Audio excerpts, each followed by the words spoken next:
माँ पार्वती ने आधा शेर का रूप क्यों ली, आइए जानते हैं। इस कथा में एक घने जंगल की हरियाली में चारों ओर रंग बिरंगे फूल खिले थे। उसी जंगल में माता पार्वती अकेली फूल तोड़ रही थीं। पक्षियों की मधुर आवाजों से वन गूंज रहा था। तभी अचानक दूर से एक शेर की जोरदार दहाड़ सुनाई दी। आवाज सुनते ही माता पार्वती चौंक गई। उन्होंने इधर उधर देखा और तेज कदमों से आगे बढ़ी। तभी उनकी नजर एक अंधेरी गुफा पर पड़ी, जहां से किसी के रोने की आवाज आ रही थी। माता पार्वती गुफा के भीतर गईं। वहां उन्होंने शेर के छोटे छोटे बच्चों को देखा, जो भूख और डर से कांप रहे थे। माता पार्वती ने उन्हें बाहर निकाला और प्रेम से पूछा, तुम अकेले क्यों रो रहे हो? शेर के बच्चों ने रोते हुए कहा, हमारे माता पिता दोनों आंखों से नहीं देख सकते। वे हमारे लिए भोजन लाने घने जंगल में गए थे। 2 दिन बीत गए हैं, हमने कुछ भी नहीं खाया, इसी कारण हम रो रहे हैं।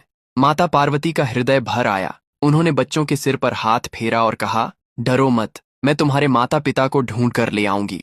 थोड़ी दूर आगे बढ़ने पर उन्होंने देखा कि एक विशाल सांप ने शेर और शेरनी को अपनी मजबूत पूंछ से जकड़ रखा था। शेर और शेरनी असहाय होकर तड़प रहे थे। माता पार्वती ने कठोर स्वर में कहा, अरे दुष्ट, तुमने इन्हें क्यों बांध रखा है? क्या तुम्हारे मन में दया नहीं? ये अपने बच्चों के लिए भोजन ढूंढने गए थे। क्या तुम्हें नन्हे बच्चों का रोना सुनकर भी करुणा नहीं आई?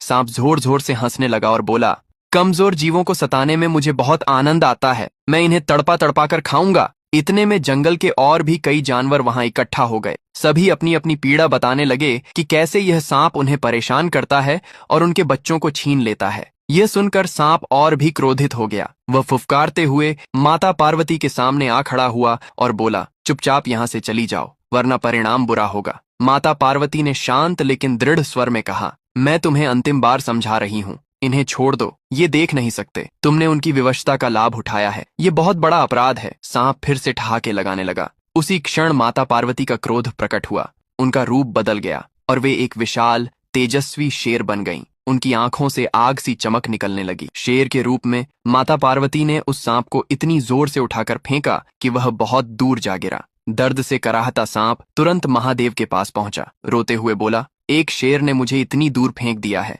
मुझे शक्ति दीजिए ताकि मैं उसे दंड दे सकूं। महादेव ने कहा, तुम्हारे पास पहले से ही बहुत बल है, चलो देखते हैं वह शेर कौन है। महादेव और सांप दोनों उसी स्थान पर पहुंचे। महादेव ने शेर से पूछा, तुम कौन हो और तुमने इसे इतना दंड क्यों दिया? शेर के रूप में माता पार्वती दहाड़ उठी। यह प्राणी निर्दोष जीवों को सताता है, उनके बच्चों को तड़पा तड़पा कर खाता है। ऐसे दुष्ट को धरती पर रहने का अधिकार नहीं। यह कहते ही माता पार्वती अग्नि की ज्वाला की तरह चमकने लगीं और सांप को जलती हुई अंधेरी गहराई में फेंक दिया। सांप भयभीत होकर चिल्लाने लगा, मुझे क्षमा कर दो माँ। माता पार्वती का क्रोध देखकर सभी जंगल के जीव रोने लगे।